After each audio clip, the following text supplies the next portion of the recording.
But don't hit me no more. Kick in the door, waving the 4-4.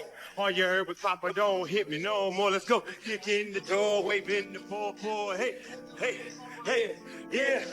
We want to thank you. Come here. Don't sit on the bed at night. No homo. Just don't get close to the bed. Usher look like he fresh off goddamn plane. Usher. Fresh off the guard stage. That's my brother right here from day one. We used to wake up and, pause, but like that's how. Back in the days when he was like 10 and I was a little bit older, his older brother, we used to fight over the frosted flakes. You know what I'm saying? Before pause was invented. You know what I'm saying? But it's my brother for real. We used to actually wrestle off of the frosted flakes because he used to always get up early. Now he's one of the richest stars in the world. Yo, what the fuck did Puff just say? Nobody's putting out just for me. Puff just said we used to wrestle. A new podcast has come out sharing secrets about Diddy and Usher's time at Diddy's Flavor Camp. Usher talks about seeing strange and troubling things, like odd behavior from women, excessive drinking, and prejudice. He alleges that, Diddy told him personally that he had sex with Usher. And when you look at the lawsuit, even though they got Usher's name redacted, you could tell who it is because they describe him as the guy that performed at the Super Bowl.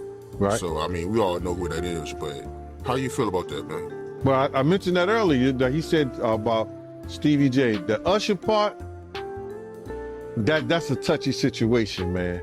You know what I'm saying? Because I had a certain feeling and I felt a certain way when Usher got on Shay Shay, and I don't mean to mention other people's platforms, but he got on Shay Shay and he mentioned how great and how good Puff taught him and everything. You know what I'm saying? About the business, right? I know, and people know, that was around in that time that Puff and Usher did have a situation. And that situation led Usher to the hospital. Now I let Usher explain that to y'all.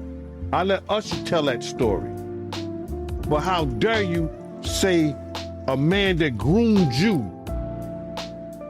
gonna give him a pass? Bruh, you know I know. Let me reframe you on something. Remember Usher?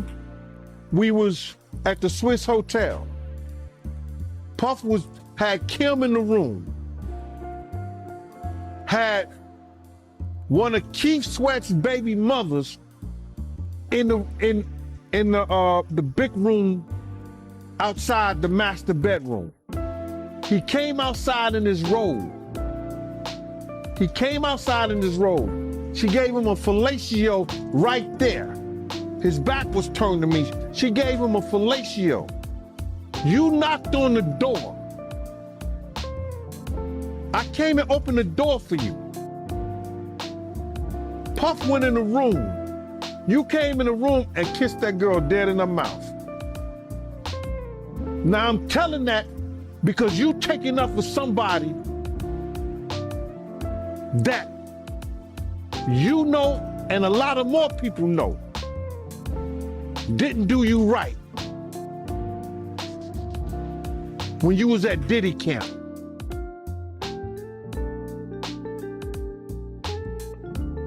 Y'all put it together.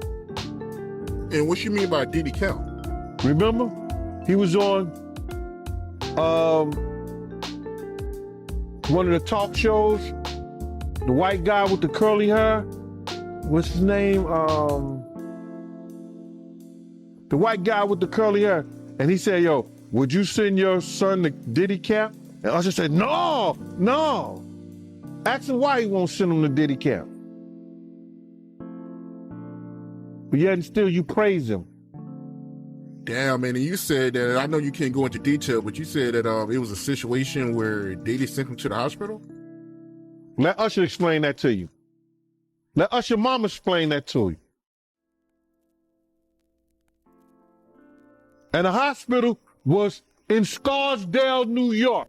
The podcast claims that Diddy exposed a 14-year-old Usher to things no teenager should have to experience. A new story about Usher's journey to fame suggests he got the Super Bowl performance after allegedly spending the night with Diddy. Rumors hint that money, fame, and women may have influenced his decisions. Usher, who reportedly hid his pain on Diddy's cameras, is said to have faced disturbing situations as a young teen, including being around gangsters. First and foremost, I just want to say, I know a lot of people want to hear these stories and everything like that, because this is stuff that happened back in the day. And then maybe that if they knew there was going to ever be a YouTube, or they knew there was going to ever be social media, a lot of the stuff probably wouldn't have got played out like it did. But things happen, and these are just stories from the past. I would like to use that as, what you call that, just to clear the facts up what's going on. But it all started, we was in Atlanta. And this story starts when I'm with Puff, and he's in exotic bookstores and he's doing shopping, right? He's shopping, getting his stuff and everything like that. So, you know, this is the first time I was ever in an exotic bookstore with Puff. So, you know, I'm giving him his space. He's taking things off the shelves and stuff like that, because they gave him a brown paper bag. When they gave him a brown paper bag, he was just putting stuff in there. So I said, damn, you know, he got to go put it on the counter and, you know, show everybody what he's getting. So as he's going, I'm just looking at the places where he's picking stuff from. So there's one point he picked up some things from up here on my left side. And then he picked like quite a few of them down. I was like, okay. He put them in the bag. So when I went by there and I looked up there, and it said butt plugs. And I was like, hey, yo. I was messing with him. Because people don't understand, you know, we was like friends. He was a part of the same gang. So I'm still gonna tease him. I'm still gonna mess with him and everything like that. I could do that. It wasn't just no security thing. So I say, yo, what are you getting this for? And it said butt plugs, and he was like, yo, can I do my shopping by myself? I said, yeah, you could do it by yourself, brother. And he started walking and everything like that. When he got to, I just waited at the counter. When he got to the counter, he didn't even have to show the guy nothing. He just gave the guy a wad of money. I mean, like, he gave the guy a stack, something like this. And Puff wasn't the dude that carried no 20s and no 50s or nothing like that. And I mean, like, he just said, boom. And we walked out the store. So we had to leave Atlanta and go to North Carolina for a show. You understand? And it was him, this rapper, Sarah, and this other girl. We all got on a G5 jet, and we flew to G4 jet, and we flew to North Carolina. So later on that, I think that afternoon, same day, this rapper and him, they all in the room together. You know, it's Sarah, the girl, Puff, and this dude, this rapper. So I'm hearing at the door and stuff like that, like, yeah, so then next thing you know, somebody rang the doorbell. We had the presidential suite where we was at. So I opened the door, and the dude said, yo, I'm here for my cousin. I said, who your cousin? And he said, Ja Rule. I said, well, he busy right now. He said, he busy doing what? I said, he with Puff, they're in the room, they busy, they don't want to be bothered. He said, well, I'm going in there. I said, bro, you ain't going in there, because he told me they don't want nobody to be bothering them. And he was like, yo, I don't care, man, I'm going in there. That bull like that. I said, yo, bro, Jesus Christ had to come down here and take the air out of my body before you get in that room right there. Watch. He tried to bum rush me. I grabbed it and threw him against the piano. When I threw him into the piano, Puff and Ja Rule runs out the room. Puff got his towel, Ja grabbing his towel, but they butt the naked. And so then Ja was like, yo, what's going on? Yo, Gene, that's my cousin. He know me well, you know, and Puff was like, yo, Gene, what happened? I said, he tried to get in the room. I told him he couldn't get in the room. And he was like, Puff looked at Ja. He said, yo, Ja said, you ain't want to go in that room because there's a lot of freaking going on. So I was like, oh, he said it was a lot of freaky going on. So that was basically that story, man. You know what I'm saying? They went back in the room, dude felt a certain kind of way, and he left out. So I seen them at the concert the next day, and they tried to, form up against me. But my man Frank was like, I told my man Frank, I was like, yo, Frank, put yourself in that position. Somebody trying to get in the room, and Jai told you don't let nobody get in the room. What would you do? Now, y'all can do whatever y'all want to do, man, but I ain't taking no losses. So, yo, you good, and that was it. Bro, when Jai said, you don't want to come up in there, a lot of freaky stuff is going on. You got to use your mind. What they was doing with those butt plugs. Right.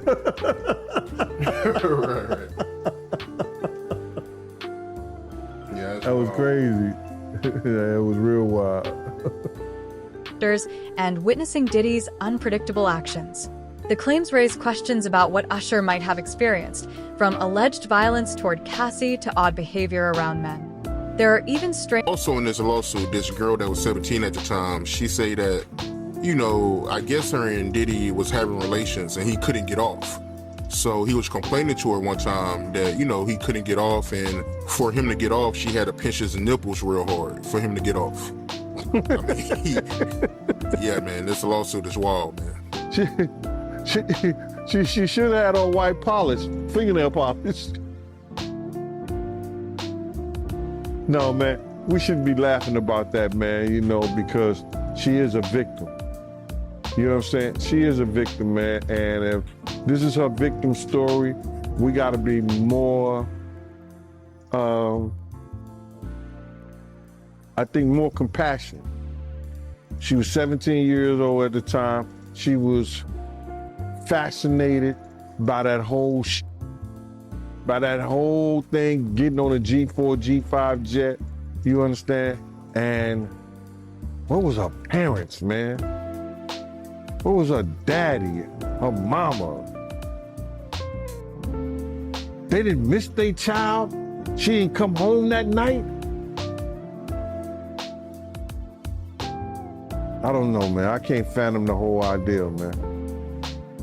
But it's crazy. When you hear about this stuff, right, like the 17-year-old girl saying that, Diddy, he couldn't get off unless she pinched his nipples real hard, and you got Cassie saying that, he'll make her look up BBCs and he like to masturbate while she get bathed by BBC. You're not surprised when you hear about this stuff, right?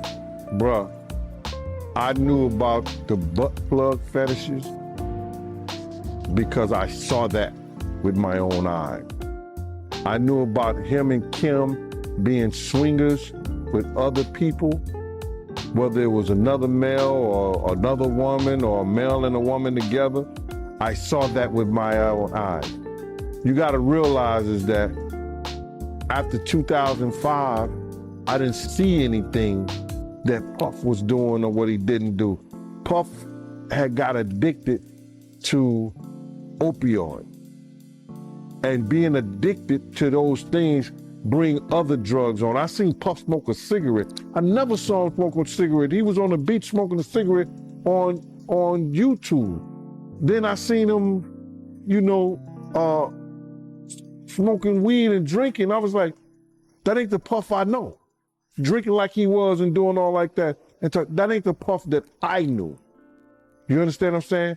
You gotta realize he had a certain respect around me because I was his OG from the same game. Do you understand? And he knew I was law enforcement. He knew I didn't play certain things. So he ain't gonna do what he do around other people in front of me because he knew I'm gonna check him on that. But what you trying to do?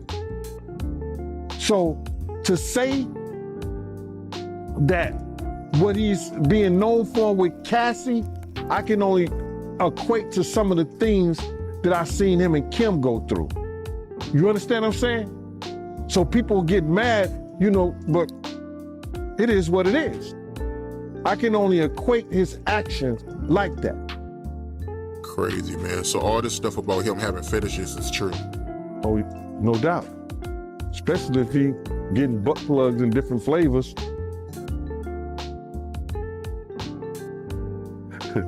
But speaking of butt plugs, right? I remember some years ago, Cameron, he did an interview and he told a story about how he went to Diddy house with Mace. Yeah. And he fought the dildo in the sink. I think that was crazy. I think that was out of, and then Mace said that was Puffs. I think he said Mace said that was Puffs, but Mace was in the bathroom with it. I don't know what that was all about, man, but that was real weird to me. That was crazy. Crazy, man. But before we get off of that, right, I remember you told me a while ago that, you know, Mace, he used to live with Diddy, and he know a lot of stuff about Diddy that a lot of people don't know. Man, it's a lot of stuff that Mace and Usher know that they ain't telling about Diddy. There's a lot of stuff that they know. Can you imagine, bruh? Can you really imagine? What you mean by Usher, though? Usher used to stay with Diddy, too, when he was younger. And don't forget to like and subscribe for more updates.